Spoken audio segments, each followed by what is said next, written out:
Assalamualaikum warahmatullahi wabarakatuh. Sore ini saya ingin bicara kenapa Rasulullah itu didampingi oleh 4 sahabat ya. Ada Abu Bakar, Umar, ya, kemudian Utsman dan terakhir Ali. Ya, karena mereka masing-masing berbeda ya, berbeda. Rasulullah itu ya udah jelas ya, selain kepala seorang rasul, seorang nabi, kemudian juga kepala negara. Ya, artinya ulama, ya nabi lah ya, berarti ulama dan kepala negara ya, umaro, pemerintahan ya. Kemudian ada didampingi oleh Abu Bakar.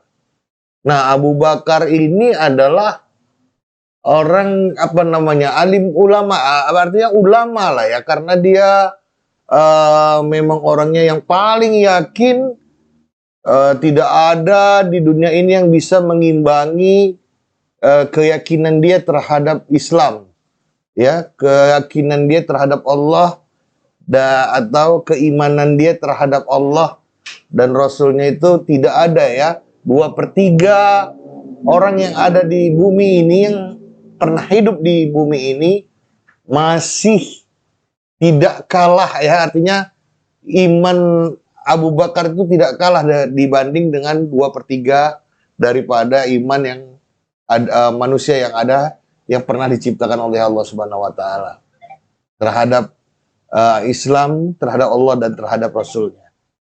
Nah, yang kedua itu ada Umar. Umar ini adalah pemimpin. Ya, umaro, ya, pemimpin. Sedangkan yang ketiga Utsman. Ini Utsman ini mewakili orang kaya, ya, mewakili orang kaya, konglomerat, ya. Jadi ada, kalau Abu Bakar itu mewakili ulama, kemudian Umar mewakili pemimpin, ya. Setelah itu Utsman mewakili orang kaya. Sedangkan Ali itu adalah pemuda yang berilmu. Nah, jadi keempat unsur ini harus ada di dalam dakwah.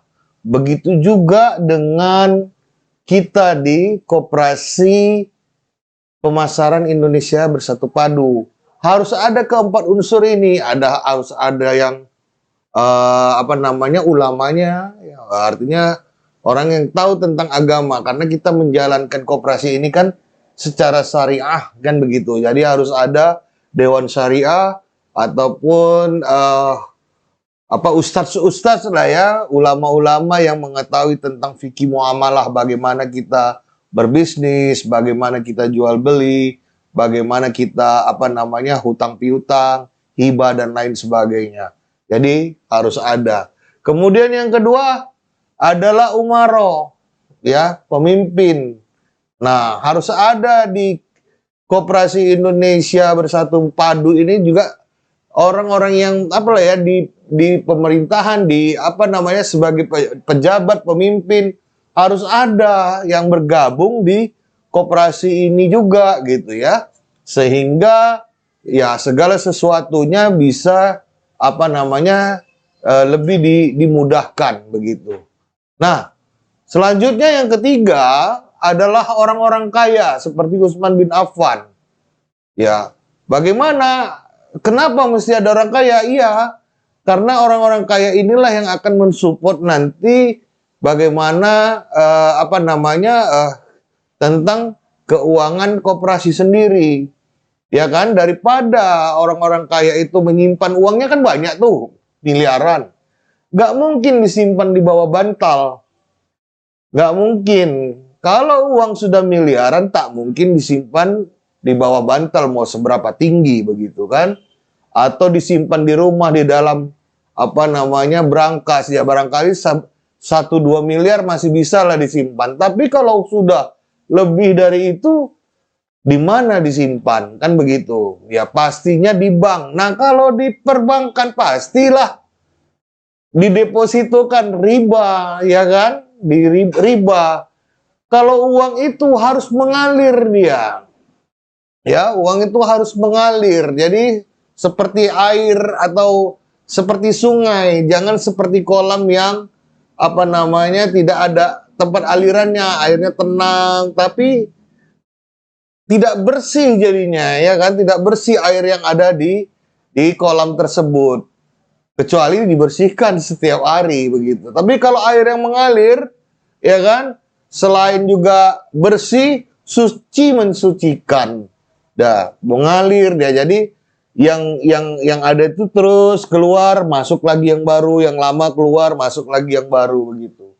Jadi uang itu juga harus seperti itu, harus mengalir, jangan disimpan. Kalau disimpan, ya kan, justru nanti nilainya berkurang. Ya, kalau disimpan nilainya berkurang. Disimpan juga dengan misalnya emas. Memang nilainya tidak berkurang, tapi itu memperburuk perekonomian. Jadi harus diputar terus. Bagaimana caranya? Yaitu dengan bersyirkah, ya, dengan bekerja sama, ya, diusahakan.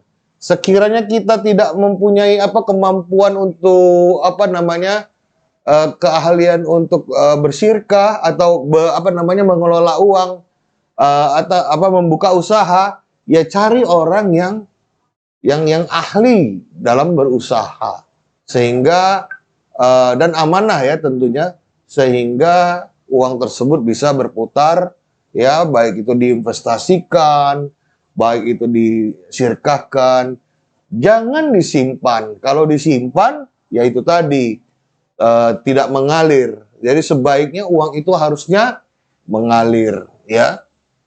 Maka kenapa Allah buat ada zakat, mengapa Allah buat ada sedekah, agar uang kita itu selalu mengalir. Kenapa Allah buat ada mudharabah, murabahah. Nah, untuk itu salah satu tugas dari koperasi adalah mengamankan dana yang Anda investasikan, ya kan?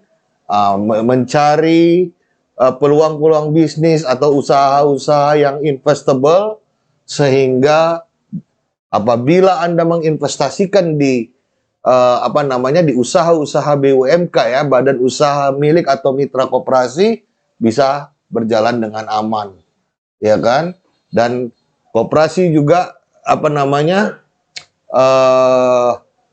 menjaga, ya, bagaimana usaha ini tetap menguntungkan, ya, tetap berjalan dengan sebagaimana mestinya, tetap menjadi usaha yang investable. Jadi itulah tugas koperasi. Jadi tugas orang kaya di dalam dakwah ini, ya, itu membantu itu tadi, ya, jangan disimpan, apalagi disimpan didepositokan ada bunganya, ya, mengandung riba. Lebih baik diinvestasikan atau disimpan di koperasi, sehingga koperasi juga akan memutar dengan ke UMKM, ke usaha-usaha yang sudah investable.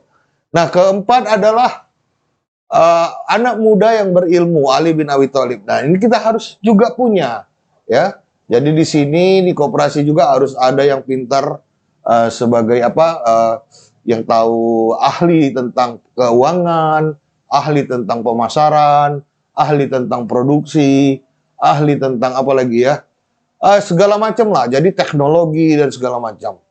Jadi itulah kenapa kita berkumpul di koperasi ini, mengumpulkan semua potensi yang ada pada masyarakat, pada umat, sehingga koperasi ini dan perekonomian umat atau rakyat bisa meningkat. Demikian saja yang bisa dapat kami sampaikan. Sampai ketemu lagi di video-video yang akan datang. Billahi taufiq wal hidayah. Assalamualaikum warahmatullahi wabarakatuh.